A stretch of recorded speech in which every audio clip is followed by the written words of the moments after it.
മനസ്സറിഞ്ഞ് നമ്മൾ ചൊല്ലിയിട്ടുണ്ടോ?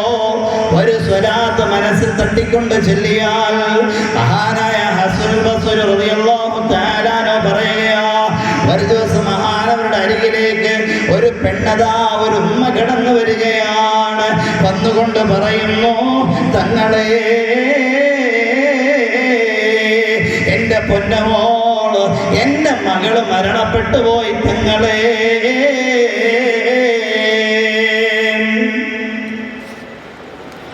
എന്റെ മകളെന്ന് മരണപ്പെട്ടു പോയി. ആ മകളെ ഒന്ന് സ്വപ്നത്തിൽ കാണാൻ വല്ല മാർഗവുമുണ്ടോ? എന്റെ മകളെ സ്വപ്നത്തിലൂടെ കാണാൻ വല്ല മാർഗവുമെന്ന് പറഞ്ഞു തരണേ. മകളൊന്നെനിക്കുണ്ടായിരുന്നു, മരിച്ചു പോയി. അവളൊന്നെനിക്ക് കാണണം സ്വപ്നത്തിലായി. അതിനുള്ള വഴിയും താങ്കളിൽ നിന്നാണ്, കിട്ടേണ്ടതും അത് തേടി വന്നവളാണ്. എനിക്കൊരു മകളുണ്ട് തങ്ങളെ, ഈ ലോകത്തിൽ നിന്ന് വിട പറഞ്ഞു പോയി. ആ മകളെ സ്വപ്നത്തിലൊന്ന് കാണാനുള്ള മാർഗം അങ്ങേക്കല്ലാതെ വേറെ ആർക്കും അറിയില്ല, അങ്ങൊന്ന് പറഞ്ഞു തരുമോ? ആ സമയം ഹസൻ ബസ്രി റളിയല്ലാഹു തആല അൻഹു വന്നതായ ഉമ്മാക്ക് വേണ്ടി കുറച്ച് ദിക്റുകൾ പറഞ്ഞു കൊടുക്കുകയാണ്. അവസാനം ആ പെണ്ണതാ കുറച്ച് ദിവസങ്ങൾക്ക് ശേഷം ഹസൻ ബസ്രി റളിയല്ലാഹു തആല അൻഹു മുമ്പിലേക്ക് കടന്നു വരികയാണ്.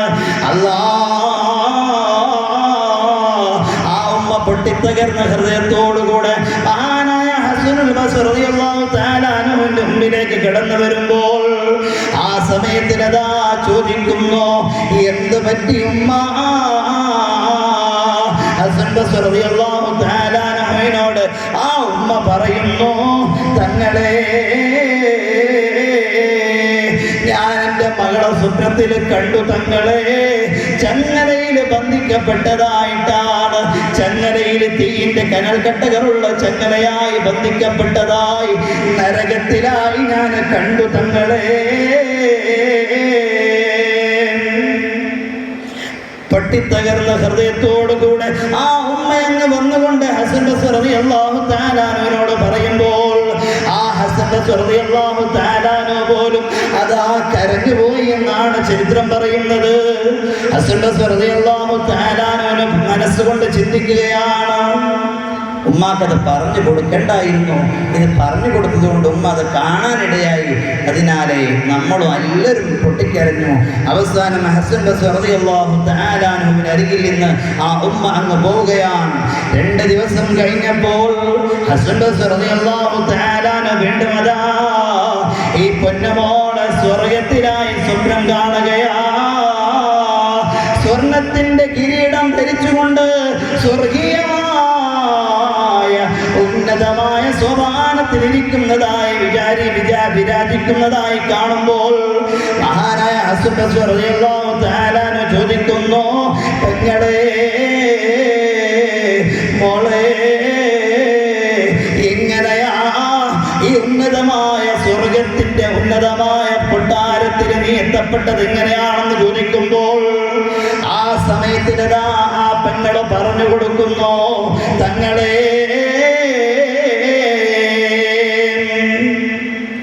ഞങ്ങളുടെ പള്ളിയുടെ ഖബർസ്ഥാനിൽ ഞങ്ങൾ അടക്കിയിരിക്കുന്ന ഭാഗമുണ്ടല്ലോ, പള്ളിയുടെ ഖബർസ്ഥാനിലുണ്ടല്ലോ, എൻ്റെ പ്രിയമുള്ളവരെ, ഞാനും നിങ്ങളും എത്ര ഖബറിന്റെ അരികിലൂടെ നടന്നു പോകുന്നു, ഒരു സലാം പറയാ മനസ്സുണ്ടോ?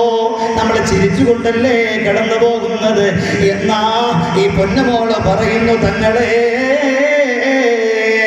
ഇന്നലെ ഖബറിന്റെ അരികിലൂടെ ഒരു മനുഷ്യനങ്ങ് കടന്നു പോയപ്പോ ആ മനുഷ്യനൊരു സ്വലാത്ത് ചൊല്ലിയിട്ട്, ആ മനുഷ്യനൊരു സ്വലാത്ത് പറഞ്ഞിട്ട് ഈ ഖബറാളികൾക്ക് ഹദിയ ചെയ്തു തങ്ങളെ. ഒരു സ്വലാത്തേ പറഞ്ഞിട്ടുള്ളൂ, മനസ്സറിഞ്ഞുകൊണ്ടൊരു സ്വലാത്ത് പറഞ്ഞിട്ട് കൊടുത്തപ്പോ അതെല്ലാവർക്കും അല്ലാഹു അതിന്റെ പ്രതിഫലം കൊടുത്തപ്പോ ആ ബറക്കത്ത് കൊണ്ട് ഈ പാവപ്പെട്ട പെങ്ങള് രക്ഷപ്പെട്ടതാ.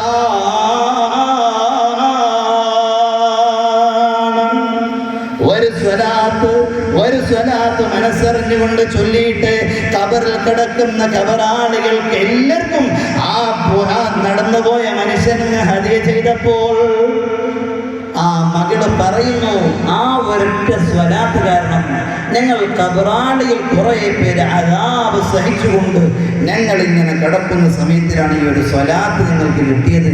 അത് കാരണം അല്ലാഹുവിൻ്റെ ഈ നാരകീയമായ അദാബിൽ നിന്ന് അള്ളാഹു ഞങ്ങളെ അങ്ങ് രക്ഷിച്ചു, ഞങ്ങളെ സ്വർഗത്തിലേക്ക് അങ്ങ് പ്രവേശിപ്പിച്ചു എന്ന് ആ പൊന്നുമോള് പറഞ്ഞു പോയെങ്കിൽ എൻ്റെ പ്രിയമുള്ളവരെ, സ്വലാത്തിൻ്റെ മഹത്വം പറഞ്ഞാൽ തീരോ എൻ്റെ പ്രിയമുള്ളവരെ? എത്ര പറയാനുണ്ട് എൻ്റെ പ്രിയമുള്ളവരെ? സ്വലാത്ത് ദിവസവും നമ്മൾ